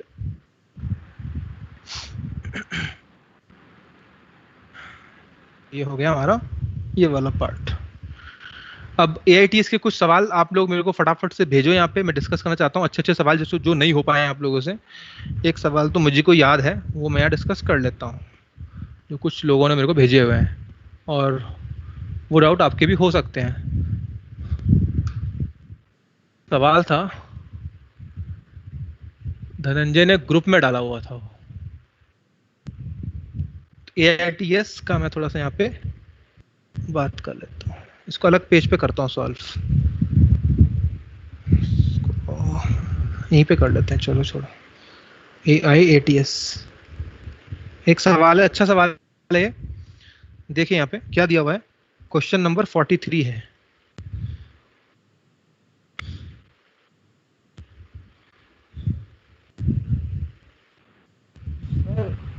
हाँ जी, हाँ जी सर मुझे वो न्यूट्रल पॉइंट और उसमें डिफरेंस बहुत समझ में आता था, और जो अर्थ का मैग्नेटिज्म में जो था, अर्थ का जो न्यूट्रल पॉइंट पड़ता था, न्यूट्रल पॉइंट, हाँ वो सब बड़ा वो समझ लगता है। अच्छा, वो कंफ्यूजन लगता है, रुको मैं बताऊंगा। देखो हम लोगों पे टाइम काफ़ी है, तो हम डाउट्स क्लियर कर सकते हैं, जो भी आपको आते हैं रिवाइज भी कर सकते हैं। अब यहाँ देखो सवाल ऐसा है कुछ, की को क्लोज करते ही यहाँ दे रखा है 3 वोल्ट का बैटरी। अब ये क्या कहता है, 2 रजिस्टर दे रखे हैं 5 और 10 ओम, और आइडियल इंडक्टर है 5 हेनरी का, और कनेक्ट कर रखा है 3 वोल्ट की बैटरी के साथ with the help of a key. The key is closed at t equal to 0, t equal to 0 पे की को बंद कर दिया। The rate of change of current through the inductor at this time will be. तो पहले अपने आप से सवाल करो, जब t इक्वल टू 0 होता है तो इंडक्टर कैसा बर्ताव करता है, बताइए कैसा बर्ताव करता है। t इक्वल टू 0 पे कोई करंट नहीं आने देता, ब्रोकन वायर की तरह बिहेव करता है। ब्रोकन वायर, क्या इसका मतलब ये है कि वहां पे इंडक्टर है ही नहीं, या वायर गल गई है, ऐसा मतलब है क्या? यहाँ पे है कि करंट नहीं जाएगा, यहाँ पे समझ में आई ये बात, यहाँ करंट नहीं जाएगा, ठीक है। अच्छा, पर यहाँ पे ठीक है करंट नहीं जाएगा, ब्रोकन वायर है, करंट क्या होगा इस लाइन में, 0 होगा, ठीक है। तो करंट कहाँ जाएगा फिर, करंट ऐसे जाएगा, ऐसे जाएगा, ऐसे जाएगा, ऐसे जाएगा, like this, current will go in this manner. इसके क्रॉस पोटेंशियल डिफरेंस कितना आएगा across this point A and B। तो करंट निकालो पहले, ये जो करंट जा रही है ये करंट कितनी होगी, ये करंट होगी 3 अपॉन टोटल रेजिस्टेंस 15, तो करंट आ गया 1/5, ये करंट जा रहा है। इज इट क्लियर, करंट ऐसे जा रहा है यहाँ पे, तो ये 1/5 आ गया। इसके अक्रॉस VA माइनस VB कितना होगा, 1/5 इंटू 10 होगा, यानी कितना आ गया, 2 वोल्ट आ गया। अच्छा 2 वोल्ट आ गया इसका क्रॉस, तो इसका क्रॉस भी क्या होगा, इसका क्रॉस ये भी तो 2 वोल्ट ही होगा, बिल्कुल सही बात है, इसका क्रॉस भी क्या होगा 2 वोल्ट ही आएगा। जब इसका क्रॉस 2 वोल्ट है तो इसका क्रॉस भी 2 वोल्ट आएगा, ठीक है। अच्छा, पर इस 2 वोल्ट को मैं यहाँ पे क्या ले सकता हूँ, मैं इस जगह पे क्या ले सकता हूँ, पोटेंशियल डिफरेंस यहाँ पे किसके बराबर होता है, LDI by dt के होता है। अच्छा, L कितना दे रखा है उसने, 5 दे रखा है, तो 2 बराबर 5 into D by D T. तो डी बाई डी टी कितना आ जाएगा यहाँ से, 2/5 आ जाएगा एम्पियर्स पर सेकेंड। ये आ गया आंसर इसका, यही पूछ रहा है सवाल में। अब आप लोग पता है क्या सोचते हैं कि सर जब I 0 है तो डी बाई डी टी कैसे आ गया,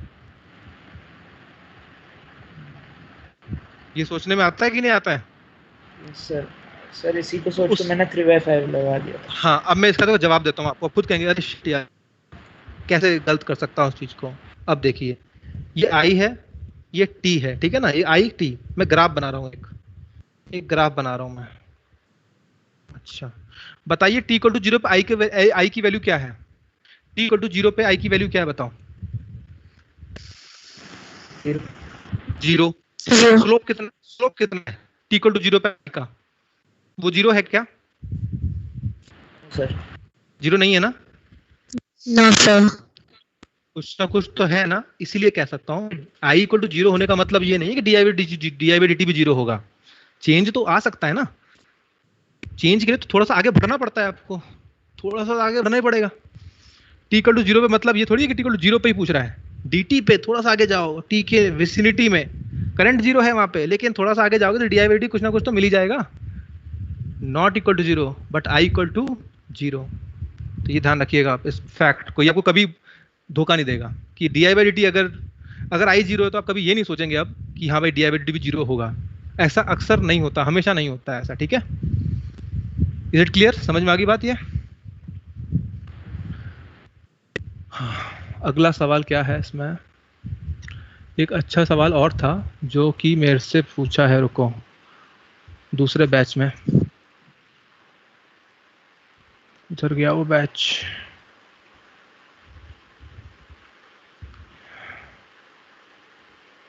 कहाँ चले गया ये लड़का, रत्नेश मिल गया। तो मैंने एक और भेजा है दूसरा। हाँ मैं भी देख रहा हूँ, पहले मैं अच्छे से सवाल डिस्कस कर लूँ, टाइम जब तक है मेरे पास, फिर मैं करता रहूँगा उनको तो ग्रुप में भी। अरे यार ये कहाँ भाग गए सवाल, भेजा तो था।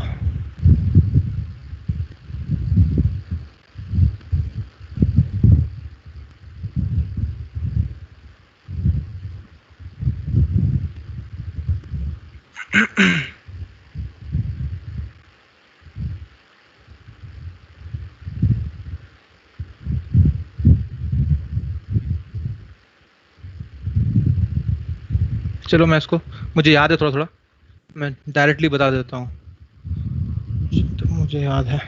एक ऐसा सवाल था, ये इंडक्टर है ऐसे, शायद इंडक्टर कैपेसिटर था, I think it was inductor only. हाँ ये ई दे रखा है, ये ई दे रखा है, और यहाँ पे फिर रेजिस्टेंस दे रखा था, और इस की को शायद बंद नहीं किया था, ऐसे था। हीट डेवलप पूछा है, हीट डेवलप की वैल्यू क्या है सर इसमें?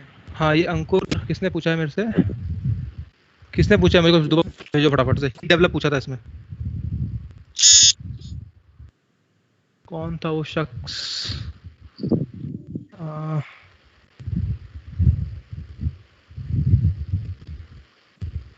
सर मैं भेज रहा हूँ, मुझे मिल गया। जल्दी से भेजो यार ग्रुप पे, फटाफट से मिल जाए तो एग्जैक्ट वैल्यूज मिल जाएंगी, ग्रुप में डालो। सर देखो मैंने भेज रखा है, ग्रुप में भी डाल दो उसको। हाँ ये रहा, यहाँ रेजिस्टेंस दे रखा है R2, ये इंडक्टर दे रखा है, ये R1 दे रखा है, ठीक है। अभी ऐसा सिचुएशन है, सिचुएशन ऐसा है अभी कि इसके साथ जुड़ा हुआ है हिसाब किताब, है ना, तो कितना करंट जाएगा इसमें बताइए भाई। की तो इसके साथ जुड़ी हुई है ना, अभी 1 के साथ जुड़ी हुई है, जब 1 के साथ जुड़ी हुई है तो इसमें फाइनल स्टेट में करंट कितना आ जाएगा, ये I कितना होगा फाइनल स्टेट में? क्या होता है, इंडक्टर कैसा बिहेव करता है लंबे समय के बाद, I मैक्स तो लाइन बन जाएगा, लाइन करंट कितनी आएगी, E by R2 आएगी कि नहीं? Yes, अच्छा, sir. एनर्जी कितना स्टोर होगा इसमें? Yes. U मैग्नेटिक कितना स्टोर होगा? हाफ ऑफ Li का स्क्वायर होगा कि नहीं? तो हाफ L I का स्क्वायर करो तो E स्क्वायर अपॉन R2 का स्क्वायर, ये हो गया, ये एनर्जी स्टोर होगा। अच्छा, अब ये पूछ रहा है, यहाँ से हटा दिया मैंने, अब इसको कनेक्ट कर दिया, तो इसको कनेक्ट कर दोगे तो क्या हो जाएगा सिचुएशन, ऐसा नहीं हो जाएगा? ऐसा हो जाएगा ना। इसके पास कितना एनर्जी था, ये था, अब क्या होगा इस एनर्जी का बताओ, रेजिस्टेंस लगा हुआ है, क्या होगा इस एनर्जी उसको दे देगा, वो डिसिपेट करना शुरू कर देगा। सारी की सारी उड़ा देगा ये बेचारा, ये सारा का सारा, सारी बेचारा उड़ा नहीं कहेंगे, देगा। सारी उड़ा देगा भाई, जो थी इसके पास। ये यही तो आंसर हुआ फिर, समझ गए, यही आंसर है। बताओ क्या कोई गलती थी इसमें, कोई डिफिकल्ट था सवाल, ये कोई सवाल डिफिकल्ट नहीं था ये। सर मैंने 3 क्वेश्चन भेजा, उससे देख लेना। हाँ मैं देख रहा हूँ। हाँ, एक सवाल मेरे से पूछा है 40, रुको ग्रुप पे डालो जैसे सब लोग देख भी पाए कि हाँ क्या हुआ। ये देख लिया मैंने। एक है ये लॉन्ग स्ट्रेट वायर, 16 नंबर का क्वेश्चन है ये, एक 16 नंबर का क्वेश्चन है ये, 16th। ये कहता है long straight wire of radius r, radius a है, radius is a, carries a current I. The current is uniformly distributed across the cross section. यानी करंट कैसे है, करंट कैसे जा रही है, करंट ऐसे जा रही है, म्यूट कर लो यार आवाज आ रही है, करंट ऐसे जा रही है इस तरह से, करंट ना यहाँ से बाहर निकल रही है पूरे में से, ओवरऑल करंट आई निकल रही है इस पूरे में से बाहर। ये केस करा हुआ है हमने वैसे। The ratio of magnetic field at a distance a/3 and 3a/2. a/3 का मतलब यहाँ पे पूछ रहा है, a/3 ये हो गया, रेडियस खुद का इसका क्या है, a है रेडियस, a/3 यहाँ पे आएगा, ऑब्वियस सी बात है। फिर दूसरा किधर है, 3a/2, 3a/2 कहाँ आएगा, बाहर आएगा कि नहीं आएगा, ये हो जाएगा 3a/2। तो क्या फॉर्मूला होता है बी इनसाइड का, इसको हम बताओ। सॉलिड सिलेंडर की तरह लेके चलेंगे। बिल्कुल सॉलिड सिलेंडर तो दिया उसने, लॉन्ग वायर यूनिफॉर्मली बोल रहा है, यूनिफॉर्मली का मतलब क्या है, यूनिफॉर्मली फैली हुई है इसमें सॉलिड सिलेंडर में। वायर जो वायर कैसी होती है, वायर कोई भी वायर तोड़ के लाओ आप, कभी वायर सिलेंडर हॉलो देखिए वायर कोई, वो बोलता अगर हॉलो होता तो बोलता वो, समझ रहे। हाँ, और यहाँ पे ऐसा ऑप्शन भी नहीं है कि जीरो वाला ऑप्शन हो, जिससे आप रेशियो में, अगर मान लो हॉलो होता भी तो अंदर मैग्नेटिक फील्ड क्या होता, जीरो होता ना, तो रेशियो भी क्या आता, जीरो आता, पर जीरो तो ऑप्शन में ही नहीं है। तो यहाँ से भी हम कह सकते हैं कि हाँ भाई ये सॉलिड ही होगी। तो बी इनसाइड का फॉर्मूला लगाओ, बी आउटसाइड का फॉर्मूला लगाओ, आंसर आ जाएगा आपके पास। ये आसान सा था, ठीक है, कर लोगे ना तो अब इसको, ठीक है। और कौन सा सवाल है इसके बाद, हाँ इसके बाद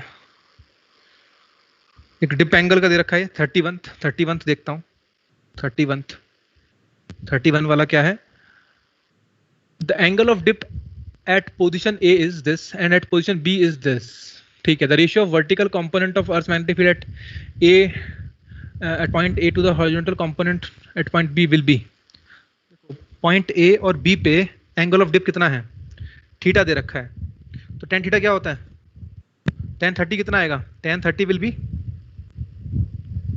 BV/BH करते हैं कि नहीं करते हैं, या ऐसे कह दो बस। दूसरे केस में क्या कहेंगे, tan 60 बराबर क्या होगा, BV/BH कह लेते हैं इसको, चलो। अर्थ magnetic field at point A to the horizontal component of earth magnetic field at point B will be the ratio of the angle of dip at position A is this, and the ratio of vertical component of earth's magnetic field,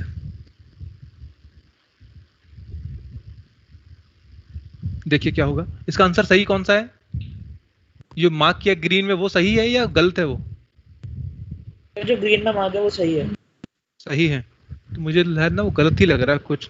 तो ये क्या कह रहा है, ये कह रहा है the ratio of vertical component of earth magnetic field at point A पे ये है, ये बोल रहा है B V dash by B V, ये वाला the ratio of vertical component of earth magnetic field at point A, अच्छा ठीक है, to the horizontal component of earth magnetic field at point B, यानी बी एच, ये बोल रहा है। देखो यहाँ पे ये कह रहा है ना, ये कहना चाह रहा है ये हमसे, विल बी किसके बराबर होगा, तो बी वी डैश क्या आएगा यहाँ से हम बी वी डैश कैसे करेंगे इस सवाल को solve.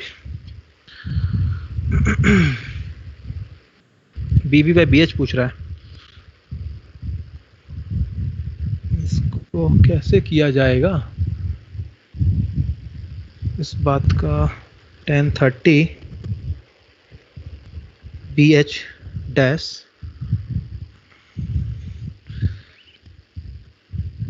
to the horizontal component of Earth's magnetic field at point B will be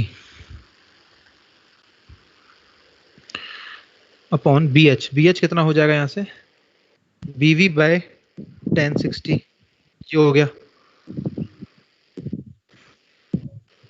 तो ये तो कैंसिल हो जाएंगे आपस में, तो BV डैश बाई BH बराबर आ गया BH डैश बाई BV। तो ratio of vertical component of earth's magnetic field at point A to the horizontal component of magnetic field at point B,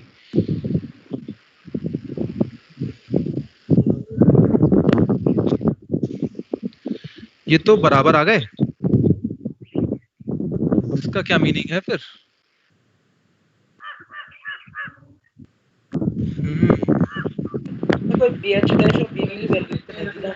value तो दे नहीं रखी इसने कुछ भी, इसकी वैल्यू दे रखी है।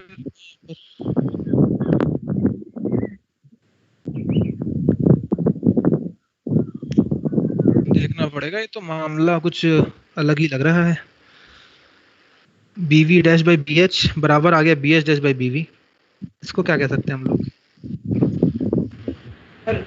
इन्होंने सॉल्यूशन में cos कंपोनेंट लिया, cos लिया, sin लिया और b इक्वेटोरियल को निकाल दिया। फिर सॉल्यूशन में कुछ गड़बड़ी लग रही है आपको, मतलब सही लगा आपको सॉल्यूशन उसका? सर मुझे नहीं समझा रहा, मैं सर आपको भेज दूं, जरा भेजो मेरे को, देखो जरा, देखना है मेरे को क्या है, बराबर आ रहा है।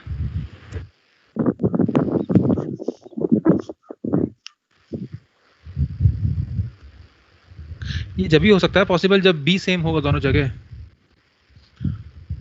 B कैसे सेम हो सकता है at a position A position B।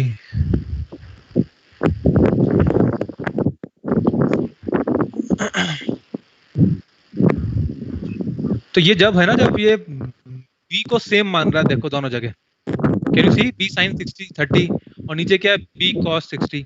अब दोनों B तो अलग अलग हो सकता है ना,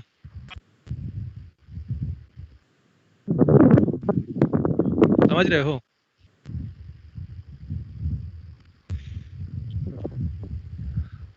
इस क्वेश्चन में थोड़ा एरर है, क्योंकि इसने जगह A जो और B बताई हैं वो अलग अलग जगह हो सकती हैं।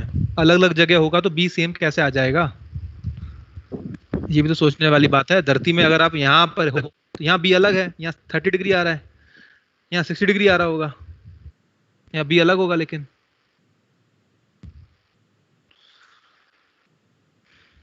है ना।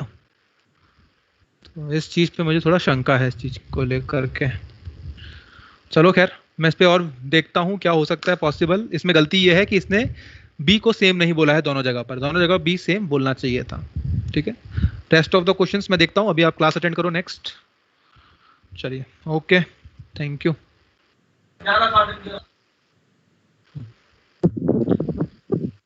सर हाँ जी बोलो। वो मैंने पिछले क्लास में आपको एक चीज बताया था। कौन सा? मुझे याद नहीं रह पाता है क्योंकि बहुत सारा बैच रहता है।